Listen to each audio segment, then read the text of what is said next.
نحمده ونصلي على رسوله الكريم أما بعد قال رسول الله صلى الله عليه وسلم كفى بالمرء كذبا أن يحدث بكل ما سمع أو كما قال عليه الصلاة والسلام। সম্মানিত দেশবাসী, আমি মোহাম্মদ শাহিন খান, সহ-সাংগঠনিক সম্পাদক শাহানুর সাহাবা জাতীয় খতিব ফাউন্ডেশন বাংলাদেশ। আজকে যে বিষয়টি আপনাদের সামনে আমি বলতে যাচ্ছি সেটা আমাদের জন্য অত্যন্ত দুঃখ এবং পরিতাপ এবং লজ্জাজনক বিষয়। আমরা দেখতে পেয়েছি গত 3 দিন আগে গাজীপুরে কুবাইল এলাকাতে একজন মসজিদের সম্মানিত ইমাম এবং খতিব হযরত মাওলানা রইসউদ্দিন সাহেবকে একদল কুচক্রী মহল অর্থাৎ ষড়যন্ত্রমূলক, আমরা আমাদের তথ্য অনুযায়ী যতটুকু আমরা দেখেছি যে এই লোকটিকে নির্মমভাবে, নৃশংসভাবে যেভাবে হত্যা করা হয়েছে, শহীদ করা হয়েছে, এটা এই দেশ বাংলাদেশ 90% 92% মুসলমানের দেশ হিসেবে আমরা উদ্বেগ প্রকাশ করছি এবং লজ্জা মনে করছি। 90% মুসলমানের দেশে একজন ইমামকে, একজন খতিব সাহেবকে এভাবে কুপিয়ে হত্যা করা হবে, এভাবে জখম করে হত্যা করা হবে, পৃথিবীর সবচেয়ে ঘৃণিত একটি অপবাদ দিয়ে তাকে হত্যা করা হবে। নিঃসন্দেহে এটি মেনে নেওয়া যায় না। যারা এই হত্যাকাণ্ডের বিচার চায় না, যারা এই হত্যাকাণ্ডের প্রতিবাদ করে না, আমি তাদেরকে মানুষ মনে করি না। আমার জায়গা থেকে আমি তাদেরকে মানুষ মনে করছি না। বলে তা কেমন? আপনারা জানেন এই হত্যাকাণ্ড সম্পর্কে, আপনারা ইতিমধ্যে আপনারা ফেসবুক, ইউটিউব, গণমাধ্যমে, সাংবাদিকদের মাধ্যমে এবং আমাদের যে টিম সেখানে পর্যবেক্ষণ করছেন, তথ্য সংগ্রহ করছেন, সেই তথ্যের ভিত্তিতে, সে পর্যবেক্ষণের ভিত্তিতে আমরা জানতে পেরেছি এই ইমাম সাহেবকে, মাওলানা রইসউদ্দিন সাহেবকে যে অপবাদ দেওয়া হয়েছে, যে তার নামে যে এরকমভাবে যে অপবাদ উঠানো হয়েছে, এটা নিঃসন্দেহে একটি মিথ্যা অপবাদ, একটি গুজব। আমরা সেখানে জেনেছি যে মসজিদের দুইটি কমিটির মধ্যে 2টি গ্রুপ ছিল। একটি গ্রুপ, একটি অংশ এই ইমামকে ইমাম হিসাবে মেনে নিচ্ছিল এবং অপর একটি অংশ ওনাকে ইমাম হিসাবে মেনে নিতে পারছে না বিদায় তার উপরেই মিথ্যা অপবাদ, তার উপরে গুজব ছড়িয়ে তাকে যে গাছের সাথে তাকে বেঁধে যে নির্মম নির্যাতন করা হয়েছে, আমি এর তীব্র নিন্দা এবং প্রতিবাদ জানাচ্ছি।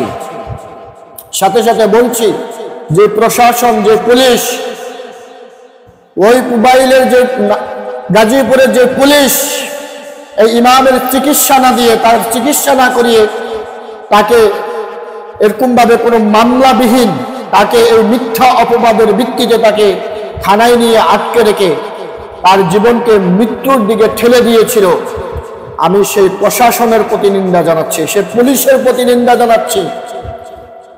পুলিশ প্রশাসন, আমি আপনাদেরকে বলতে চাই, আপনার পরনে এই পোশাক এটা কার টাকায় কিনা? আমার শ্রম, আমার গ্রামের টাকায়, আমার ইমামের গ্রামের টাকায় আপনার এই পোশাক কিনা। এই দেশের মানুষের গ্রামের টাকায় পোশাক কিনে আপনারা একজন ইমামকে নির্মমভাবে হত্যা করায় সহযোগিতা করবেন। আপনাদের যেই রুচিবোধ, আপনাদের যেই কলঙ্ক এই দেশের মানুষ কিন্তু জানে। 5 আগস্টের আগে আপনারা ফ্যাসিস্টের আমলে যেই নৃশংস হত্যাগুলো আপনারা করেছেন, পুলিশ প্রশাসন, আপনাদেরকে বলছি 5 আগস্টের পরেও আপনারা এখনো স্বৈরাচারী রয়ে গেছেন।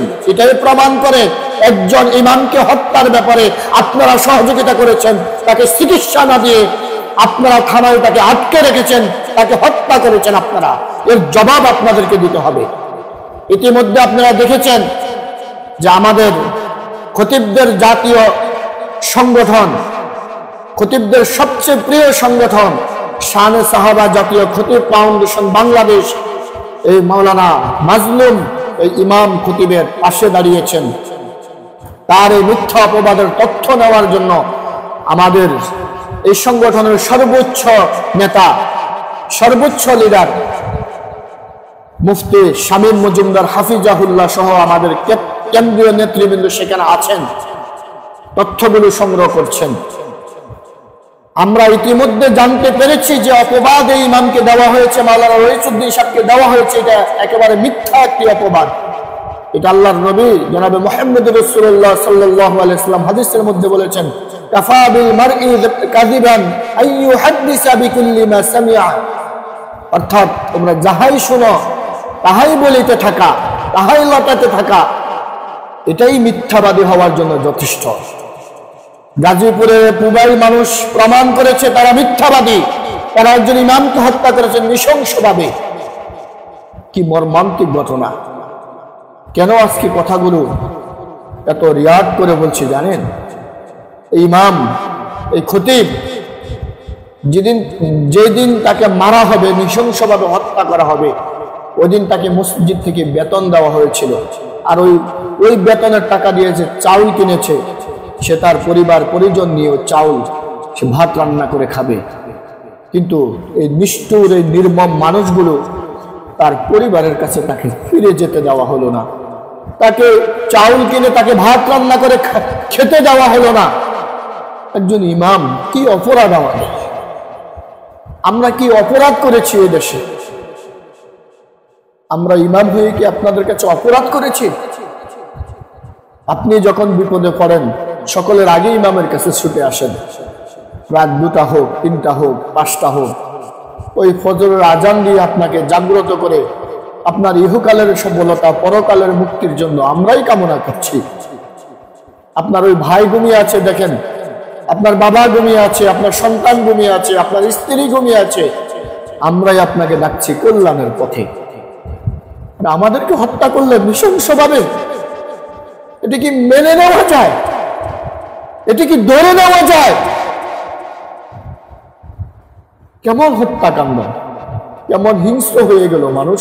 একজন ইমামকে হত্যা করে, একজন খতিবকে হত্যা করে, তাও একটা মিথ্যা অপবাদের ভিত্তিতে।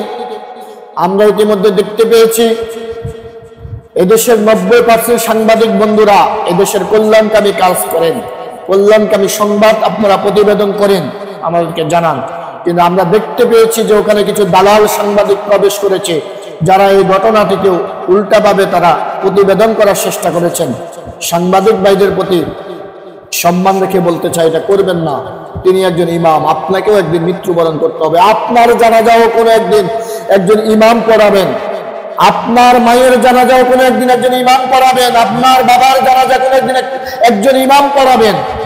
তাই ইমামদের সাথে, এই ইমাম হত্যাকাণ্ডের সাথে যারা জড়িত, তাদেরকে কেউ সহযোগিতা করবেন না, এটা আপনাদের কাছে করজোর অনুরোধ করছি।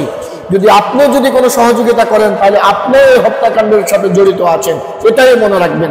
কিয়ামতের ময়দানে আপনাকেও জবাব দিতে হবে ইনশাআল্লাহ। তাই এই হত্যাকাণ্ডের সাথে কোনো সহযোগিতা যারা আছেন, তাদেরকে বলতে চাই, শুধু এই দুনিয়ার জীবনটাকে সফলতা মনে করবেন না, মৃত্যু কিন্তু একদিন বরং আপনাকে করতে হবে, আমাকে করতে হবে। আপনার জানাজাও কোনো একদিন কোনো একজন ইমাম পড়াবেন। ওই কথাকে স্মরণ করে আমরা এই মাওলানা রইসুদ্দিন সাহেবের সর্বোচ্চ শাস্তি, যারা তাকে নির্মমভাবে হত্যা করেছে, হত্যা করতে সহযোগিতা করেছে, ওই পুলিশ প্রশাসন সহ সকলের প্রতি তীব্র নিন্দা এবং প্রতিবাদ জানাচ্ছি। এবং এর সর্বোচ্চ মৃত্যুদণ্ড, একটা জীবনের বিনিময়, একজন ইমামের জীবনের বিনিময় তার সর্বোচ্চ মৃত্যুদণ্ড কামনা করছি। এবং যদি এটা না করা হয়, তাহলে আমরা খতিবদের জাতীয় স্বেচ্ছাসেবী সংগঠন শানে সাহাবার পক্ষ থেকে আমরা দুর্বার আন্দোলন গড়ে তুলব। আমরা ইতিমধ্যে দেখতে পেয়েছি আমাদের চেয়ারম্যান মহোদয় সেখানে এরকমভাবে পর্যবেক্ষণে গিয়েছেন, তাকে অ্যাটাক করার চেষ্টা করেছে এলাকার কিছু কুচক্রী মহল। আমরা প্রশাসনকে বলতে চাই, আপনারা প্রশাসন দিয়ে এই ইমামের বিচারের দাবিতে যে জ্বর উঠেছে, আপনারা প্রশাসন সহযোগিতা করবেন এই আশাবাদ ব্যক্ত করছি। এবং সকলে ইমামের বিচারের দাবিতে, একজন খতিবের বিচারের দাবিতে আপনারা সকলে ঐক্যবদ্ধ থাকবেন, এই আশা সকল থেকে কামনা করছি। আশা করছি সকলে ইনশাআল্লাহ আমরা এই মিথ্যা অপবাদকে ইনশাআল্লাহ নিষ্পেষিত করে এই জমিনে যেন একজন ইমাম হত্যার বিচার হয়, আর কোনো এমন বিচার হয়, আর কোনো মানুষ যেন একজন ইমামের প্রতি আঙ্গুল তুলে কথা বলার সেই ক্ষমতা না রাখে। আমরা সকলে ইনশাআল্লাহ ঐক্যবদ্ধ থাকবো, মুসলমান হিসাবে ইমানের দাবি রেখে আমরা ঐক্যবদ্ধ থাকবো ইনশাআল্লাহ। আল্লাহ তাআলা আমাদেরকে তৌফিক দান করেন। ওয়া আখির দাওয়ানা আলহামদুলিল্লাহি রাব্বিল আলামিন। আসসালামু আলাইকুম ওয়া রাহমাতুল্লাহি ওয়া বারাকাতুহু।